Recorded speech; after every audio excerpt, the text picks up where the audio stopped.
All right, Braves fans, let's get rolling. I'm George McNair. This is State of the Braves. It's awesome to be back with you guys. It's been a quiet week.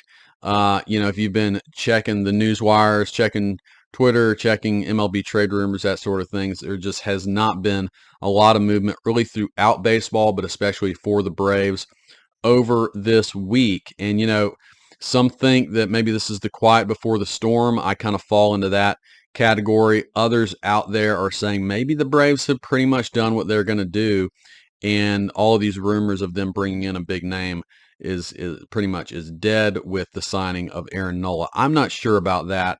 I don't know that that makes a ton of sense, and the reason I don't think it makes a ton of sense is just, read the evidence. What does it seem like the Braves have been doing this off season, right? They have all of these moves. You go back 2 episodes ago for me, guys. They make all these moves to clear out, roster space. We see Mike Soroka go to the White Sox. We see Kyle Wright go to the Royals. We see a bunch of other guys leave or get dropped and non-tendered. Couple guys have come back on minor league deals. But that being said, the Braves, they clear out a lot of roster space for flexibility. Then there's all these reports that they absolutely were players on Aaron Nola, and he could have decided to go from the Phillies to the Braves. I'm sure for him, he's been in a clubhouse that has been the enemy of the Braves for many years, so maybe that was part of the reason he couldn't do that. The Phillies offered him an extra year. I'm going to get into that in a second, but nonetheless, just the fact that the Braves were a very real threat to bring in Aaron Nola on a big contract should tell us all that the willingness for the Braves to spend is definitely there. I think the one thing that is always true of Anthopoulos and the Braves is they're not going to just spend money to spend money. They're going to be very choosy with the guys that they do target and the value contract that they offer, and they're not going to go above what they deem is a proper value for a player. So, I'm sure that we don't know the last offer they made to Aaron Nola, but we know it was a legitimate offer that he had to weigh, and ultimately, obviously, he turned that down to go back to Philly. But all these roster spaces opened up. The Braves clearly going after Aaron Nola before he goes back to Philly. These are at least two big evidences that the Braves are certainly in a place where they're willing to bring in another player and very likely another starting pitcher.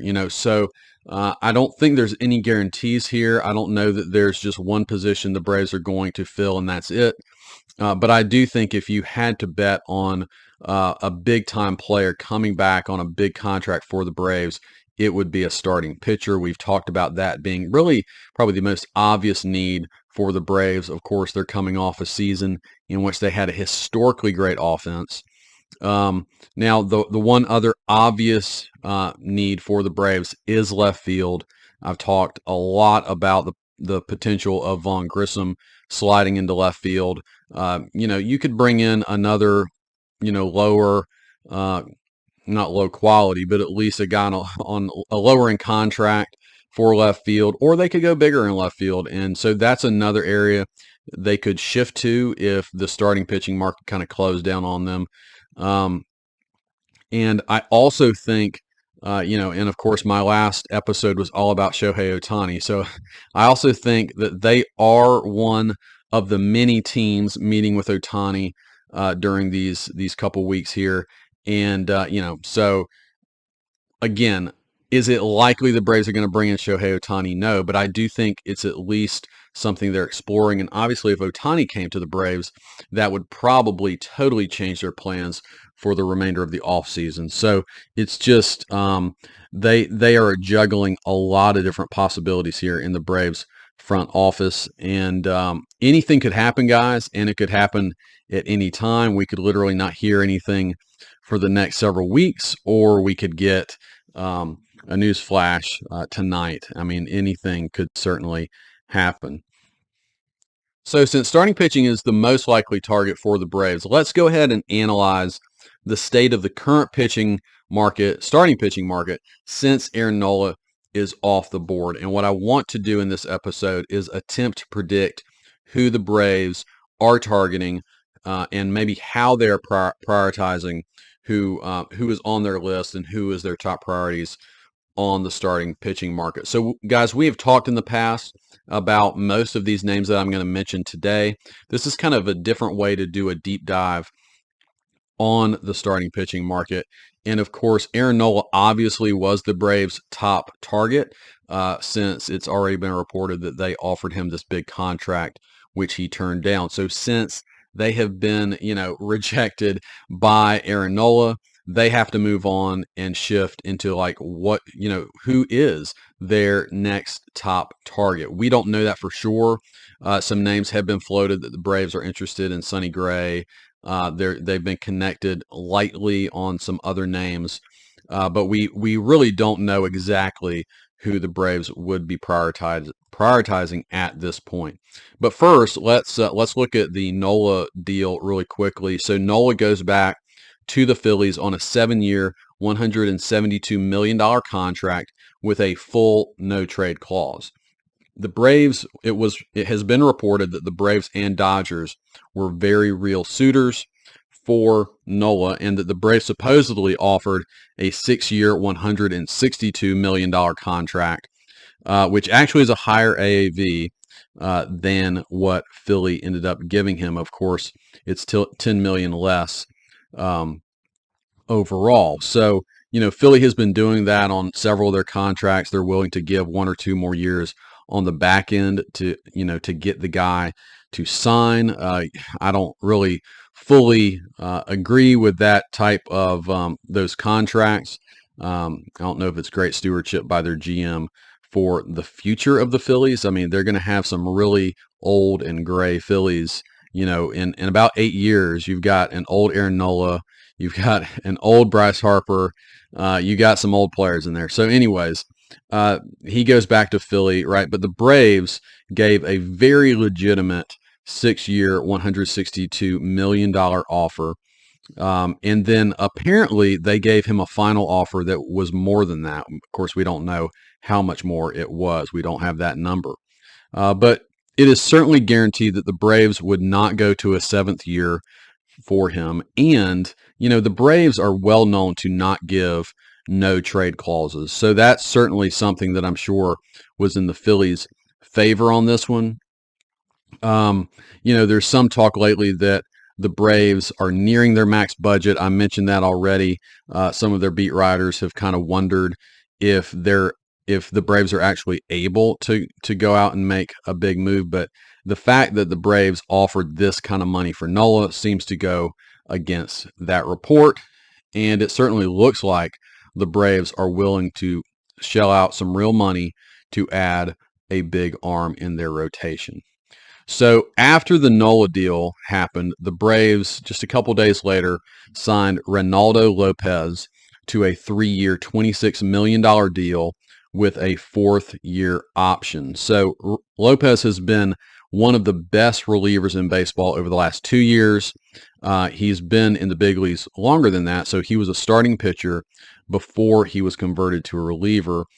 He's had his best years as a reliever. So it was a little bit of a surprise when the Braves reported that they will stretch him out in spring training to at least give an option to use him as a starter moving forward. Now, I mean, I honestly like this idea and I like this move generally. Okay, this gives the Braves some flexibility with their further moves this offseason, right? You bring in another really high quality arm. You have the plan to stretch him out in spring training. If he's not effective, if it doesn't go well, or if you go ahead this offseason and sign another starter, you can shell that idea, right? You can shell that idea and then you can just put him back in the bullpen and you have, at least on paper, the best bullpen in baseball going into next year. If you're not able to sign another starter, which would not be great, but you at least have another high quality arm to put in the rotation. And just because he has not been effective in the past as a starter doesn't mean he can't be, right? This guy has been a legitimately dominant reliever over the last 2 years.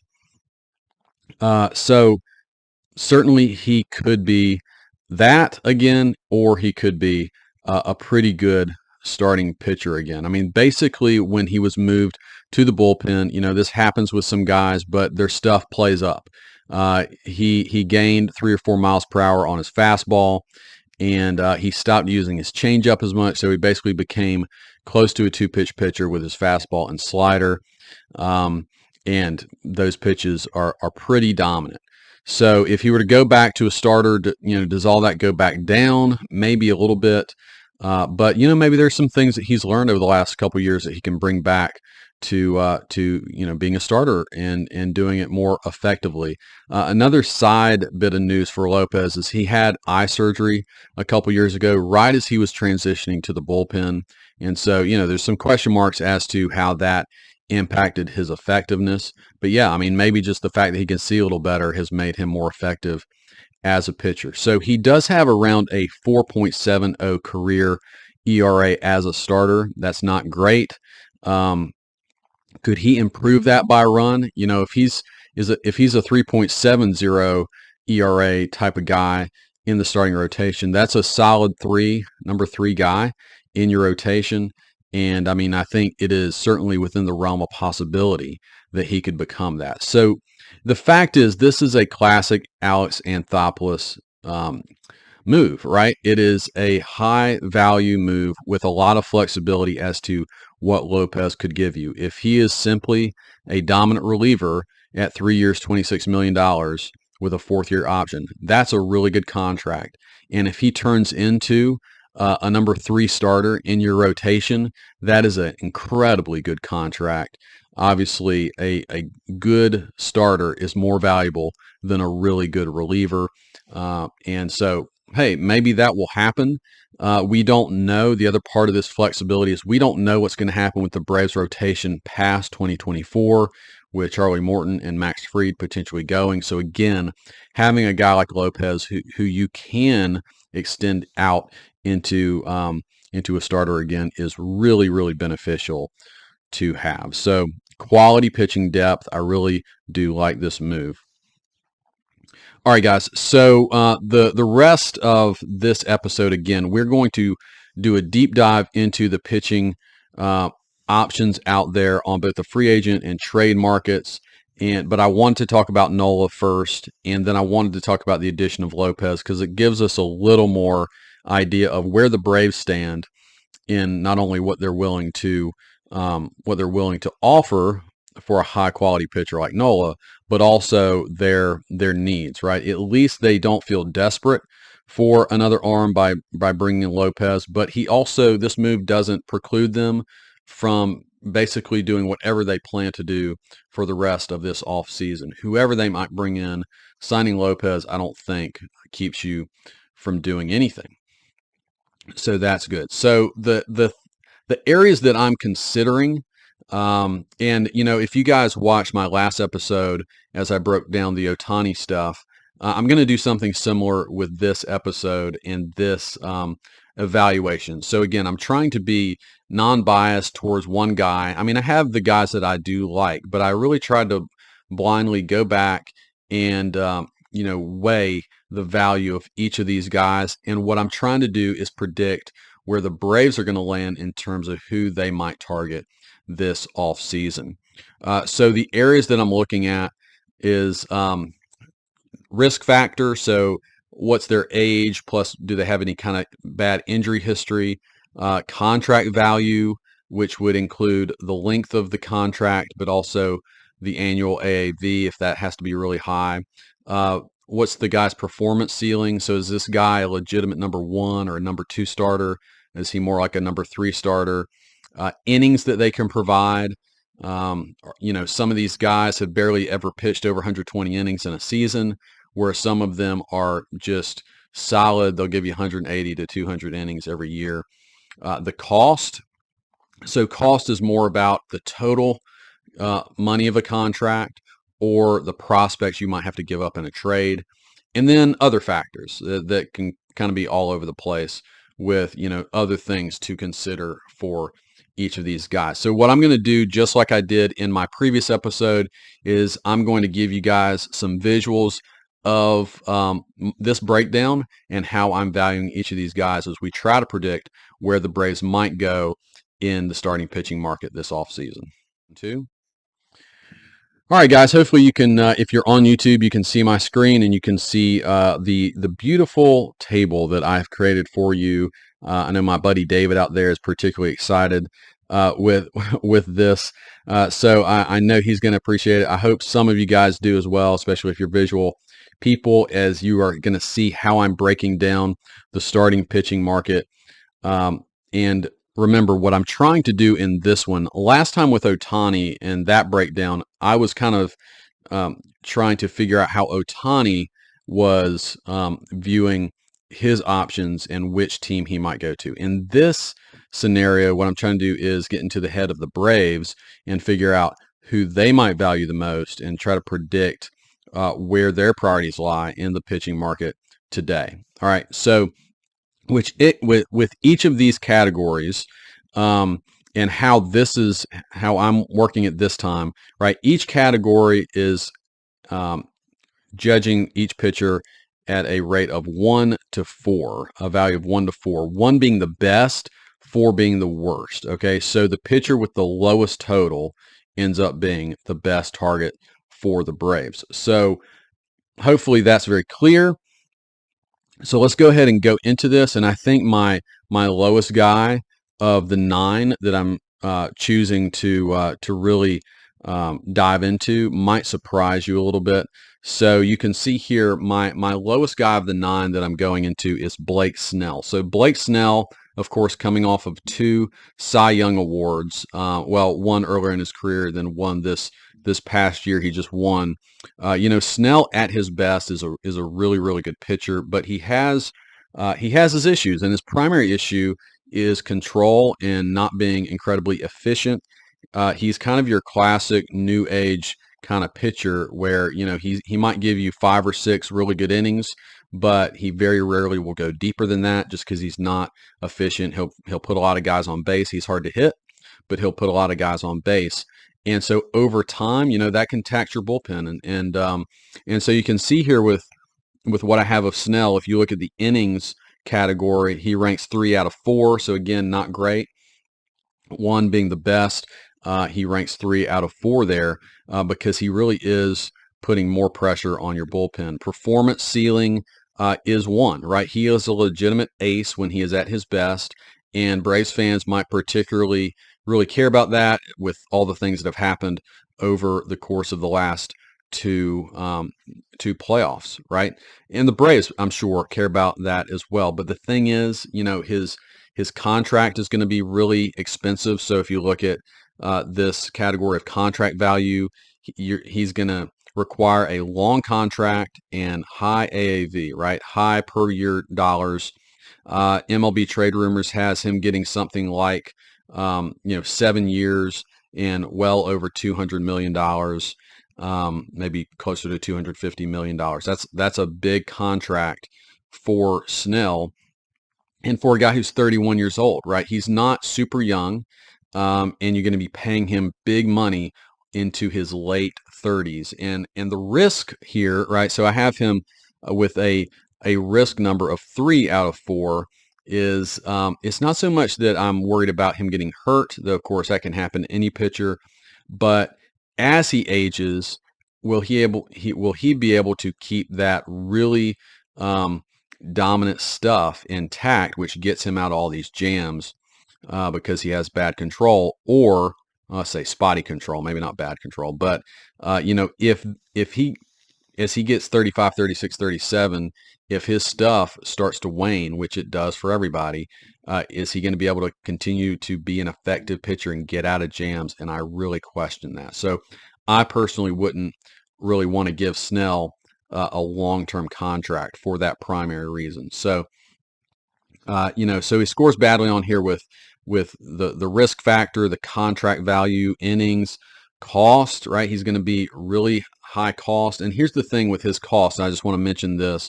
So several of these pitchers on here are tied to a qualified offer. So if you don't know what a qualified offer is, big time free agents are offered this basically 1 year, $20 million deal from the teams, that they're leaving. And if they reject that, then whatever team signs them has to give up basically a first round pick, an additional first round pick to that team. In this case, it would be San Diego. On top of that, with the Braves being right near the CBT number, the Braves would have to give actually a second pick for signing Snell. So I don't know the ins and outs of the rules to that second pick. It seems a little complicated to me, and this is kind of a new thing under the newer collective bargaining agreement for the players. So all that being said, there's going to be not only financial cost to adding Snell, but there would be some prospect cost as well. And as far as the other factors related to Snell, he is from Washington State. He's definitely not a South Georgia boy, so I don't know that he's necessarily targeting the Braves to come to. I don't know that's a huge factor, but really when I look at Snell, I just don't know that he fits real well with their philosophy and what they want to protect what is a really good bullpen. I think the Braves really value what your bullpen looks like at the end of the year, and Snell just does not support that really well. All right, so the next guy that I have, you can see here, is Eduardo Rodriguez. He came up with the Red Sox and then ultimately has pitched the last few years with the Tigers. So, the unfortunate thing with Eduardo Rodriguez, he had a bout of myocarditis during 2020 with the COVID stuff. And, that's a serious thing. He basically was shut down for that season. And so in terms of his risk and injury history, I have to put that in there. I really hope he's been able to recover from that. I don't know that's something you ever fully get over or recover from, but it's something that I'm sure teams at least are considering when offering him a long-term contract. MLB Trade Rumors put his target contract number at 4 years around $80 million. So he's definitely less expensive than some of these other top targets. But he's probably not an ace, right? He's more like a 2 at the highest, but he's probably more like a solid 3. Now, maybe that's all the Braves need, but just in terms of, if you can get the biggest bang for your buck, you're probably not getting it with Rodriguez. The cost is not as high with Rodriguez. But again, this, the injury issues, in terms of myocarditis and that sort of thing is definitely scary. And I don't know when you're talking about a long-term financial commitment, that might be something that the Braves consider. Rodriguez and Snell are by far my two lowest on this list as I've, diving into these 9 pitchers. The other 7 guys I would say are pretty legitimate targets for me, whereas Rodriguez and Snell, I really wouldn't consider going after them. All right, my next guy is Shane Bieber, not to be confused with Justin Bieber. Shane Bieber from the Guardians has had some injury issues in the recent past. He was able to get through the back end of 2023 without injury.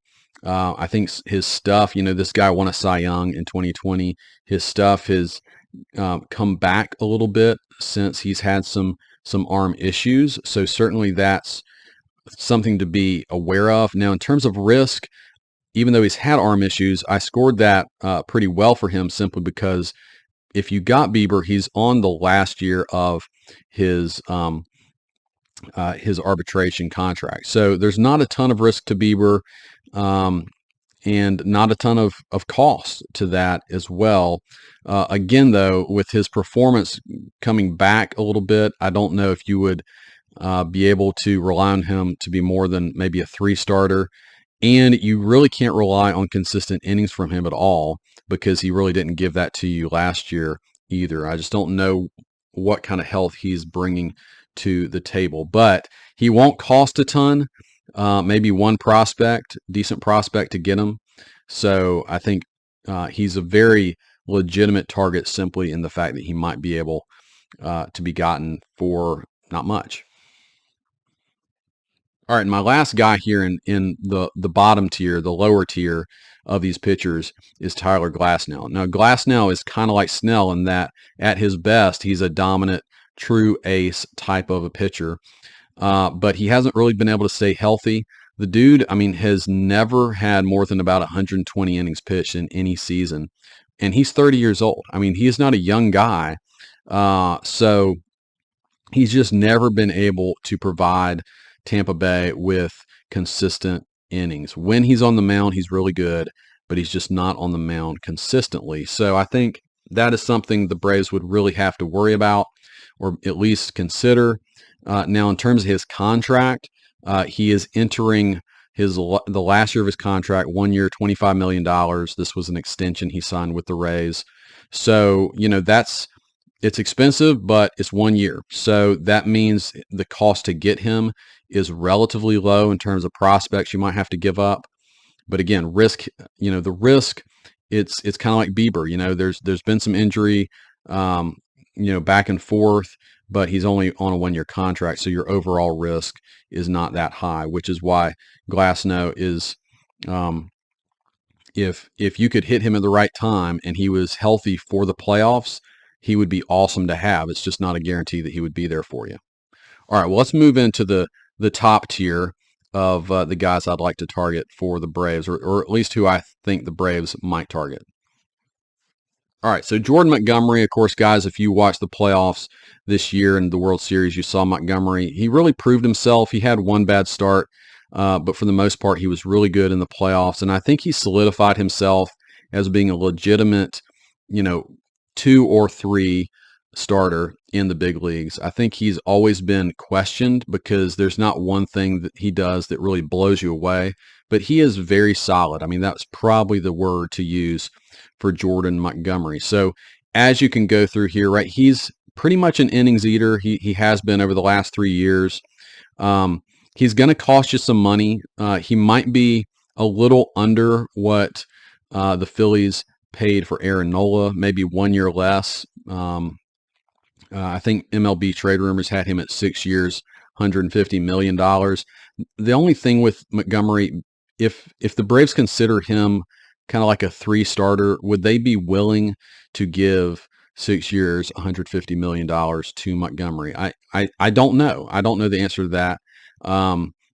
And I think some teams will shy away from it. I think other teams will really value a guy who just gives you a lot of innings and has proven himself in the playoffs to be a guy who can win playoff games. So that's where I think Montgomery did a lot this postseason to prove maybe some doubters wrong. And he is in the top tier for me. Again, 6 years is a long time to give a pitcher. And obviously the Braves went after Nola for 6. I don't know if they'd be willing to get Montgomery 6. So he's kind of on the edge for me in terms of what the Braves might do. All right, my next guy is Yamamoto. So you guys know I mentioned him a couple of episodes ago. I really like this guy without having seen a ton of him since he's coming from Japan. Everything I've read and heard about the guy is he is a fringe. He could be a 1 or a 2 starter.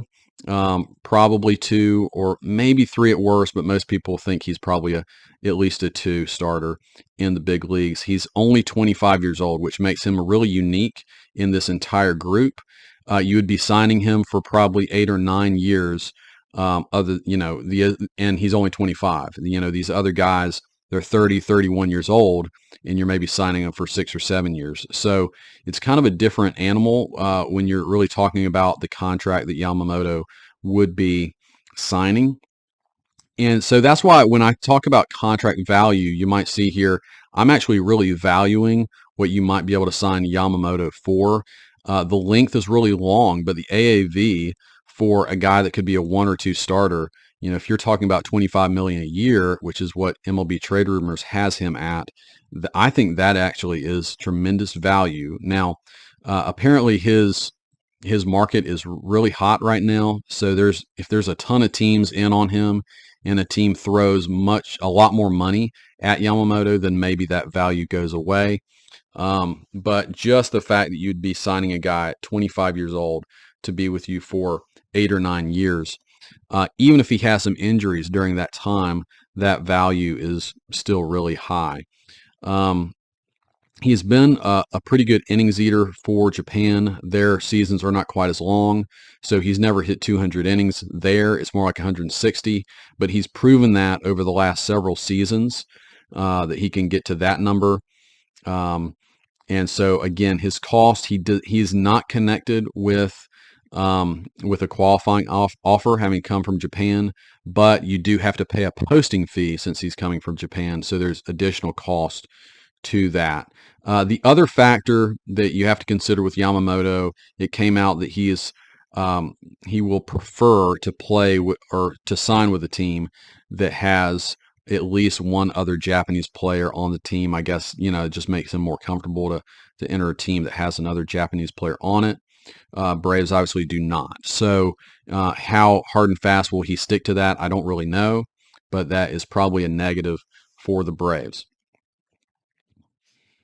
All right, our next guy is Sonny Gray, and he's going to be the top guy here in terms of our free agents.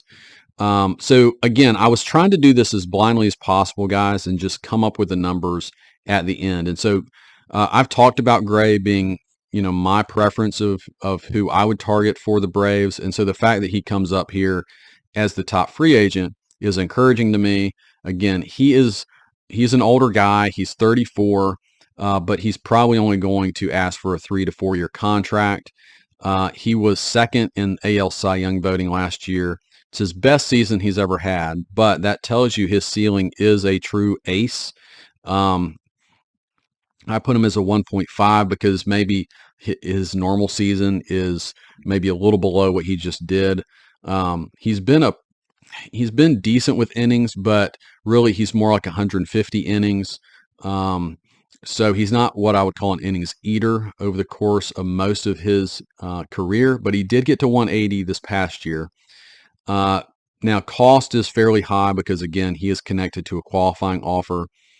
But other factors, I don't see any other factors here. He's from Braves country. He's from Nashville. He has a young family. I really think in terms of natural fit for a free agent, Sonny Gray makes a ton of sense. And I've talked about that in the past. All right, so my last two guys are going to be trade targets, and Dylan Cease is another guy I've mentioned in the past. Of course, he's with the White Sox. The Braves have already made a couple deals with the White Sox recently, so maybe that's a precursor for getting something like this done. Dylan Cease is only 28 years old. He is not making a ton of money. He'll probably make $8 million this year, probably around $12 million next year, which would be his final year under his arbitration. So you're talking 2 years of control for Dylan Cease. Performance ceiling is an ace. He had a bad year this past year, about a 4.5 ERA. But his ceiling is a true ace strikeout pitcher. He's been really good with his innings over the last several years. The cost is going to come in prospects. In terms of trade, making a trade for a pitcher, he would cost the most compared to a Glasnow or the guy I'm about to talk about, simply because of those 2 years of control. Other factors, I ding him a little bit because his agent is Scott Boras. So even though you're getting Cease for 2 years, very unlikely you would sign him to an extension. Boras just does not do that with almost all of his players, especially a player like Cease, who's going to command a ton of money on the free agent market. All right, and now my top guy that I think the Braves would love to target is Corbin Burns. So Corbin Burns for the Brewers, a true ace pitcher in every sense of the word. He gives you close to 200 innings a year. He has given you consistently top 5 performance over the last few years. This guy is, if you brought him in, he is as close to a sure thing for great performance at the top of your rotation as you could get on this entire market. He would be a better performer, I think, than Aaron Nola or anybody else on this list. Your risk is really low because you're only getting him for a year, and again, he is a Scott Boras client, so almost guaranteed you're only getting him for a year, but you're getting a potential Cy Young candidate for a year. And the other thing that you don't know is as Burns and Max Fried go onto the free agent market, it doesn't mean you can't sign them right beyond. It just means you're not going to be able to sign them to an extension before that. But Burns would give you a tremendous starting pitching staff, a guy who's been healthy over the last several years. And so the downside is you're only getting him for a year. It's a rental, but his cost is going to be lower because of that. You're not going to have to give up the tremendous prospect haul that you would have to give up for a Dylan Cease. So guys, that's it, right? You can see my top 5 there. Again, just capping off my number 1 guy is Corbin Burns, and then going down the list from there, Dylan Cease, Sonny Gray, Yamamoto, and Jordan Montgomery. So obviously the Braves, guys, put Aaron Nola above each of these pitchers we just talked about. I mean, Aaron Nola was clearly their number 1 target on their to-do list for the offseason. Aaron Nola returns to the Phillies. And so now we'll just have to see how the Braves weigh the cost of each of these guys versus their on-field value. Based off of the evaluation I just did, the reports of the Braves being interested in Sonny Gray makes a lot of sense as kind of the top guy on the free agent market. But I do wonder if they are, knocking on the door of the Brewers or the White Sox for a Dylan Cease or for Corbin Burns. Have those conversations already taken place? Is there a realistic opportunity for either of these deals to take place? Maybe there isn't, right? I mean, it takes 2 to tango. So maybe the White Sox and the Brewers basically, it's just not going to happen, and the Braves have already moved on. We just don't simply know. But I would at least hope that the Braves call these teams, and I'm certain that they have. So what would I do? I do think Corbin Burns, actually, the more I dive into this, makes a ton of sense in terms of the most surefire ace type of pitcher available. And even if you can't extend him, I think you probably do this deal. You are going to have to give up some real prospect capital. I mean, don't fool yourselves, guys. It's still going to be expensive to go out and get a guy like Corbin Burns. You can imagine that multiple teams would be competing with you, which drives the price up. But I do think it would give you the best 2024 team. It doesn't set you up long term. That's the negative. That's the benefit of maybe a Sonny Gray or somebody else you're going to have, like a Jordan Montgomery, somebody you're going to have for a longer period of time. It would definitely make 2025 much more of a question mark with potentially Morton, Gray, and Fried all going. But again, doesn't mean you can't re-sign either a Max Fried or a Corbin Burns if you had them. And, some people have actually wondered, and I wonder too, about 2025 with the Braves being in the competitive balance tax probably for a second straight year. Their penalties go up more. And would they try in 2025 to reduce their payroll enough to get under that tax? I don't know, but it actually would make sense that they would try to do that. They have a ton of money possibly coming off the books in 2025 with Fried and Morton and Ozuna and several other guys. So maybe they would set it up that way, and they would prefer to go for it big this year and then maybe take a step back, similar to what the Dodgers did this year, take a step back in 2025. So Corbin Burns, yeah, I think if you could get him, would be my top choice. But again, maybe you can't. He's a trade target, so it might not be a legitimate possibility. Yamamoto would probably actually be my next guy, simply for the long-term value of having him, for 9 years or however long you could sign him for. But again, with so many teams in the mix for Yamamoto, there's no guarantees on that one either. And I think with Yamamoto, he might simply be looking for the best, biggest deal, and that's unlikely to be Atlanta. Dylan Cease, again, also a rental, but for 2 years, and Sonny Gray. I think Cease and Gray are really close in my eyes, and I really do like Sonny Gray, and I think he's a really good fit. So in terms of free agents, he's near the top of the list, but again, I think the Braves should check in on Burns and Yamamoto for sure first. Maybe Sonny Gray and then Dylan Cease after Sonny Gray, just because Dylan Cease is going to be so expensive to go out and get. Jordan Montgomery, again, is the last guy on my list that I would legitimately consider. And all the other guys I mentioned, I think I would wash my hands of and move on. So, that's the last thing. The idea of the Braves are not going to jump at some other guy who they don't think is legitimate or, worth it, right? If the value's not worth it, they're not going to jump at some other guy. So they have to be willing to walk away. And, if they did that, then maybe that just means they're going to bolster their offense that much more. Maybe they'll go out and get a big time left fielder in a trade or something like that. They've definitely already bolstered their bullpen in a big way, which is really meaningful as well. And of course, the one thing I haven't mentioned that I talked about last episode is, what if Shohei Ohtani is a legitimate possibility? That throws everything that we talked about up in the air. If you sign Ohtani, then maybe you don't really have space to sign another big starter, and that could just totally change your offseason. So all of that's possible. Again, Ohtani's not particularly likely. I think these other starting options are more likely, but we'll just have to see. Well, guys, I appreciate you tuning in for another episode of State of the Braves. I'll talk to you soon.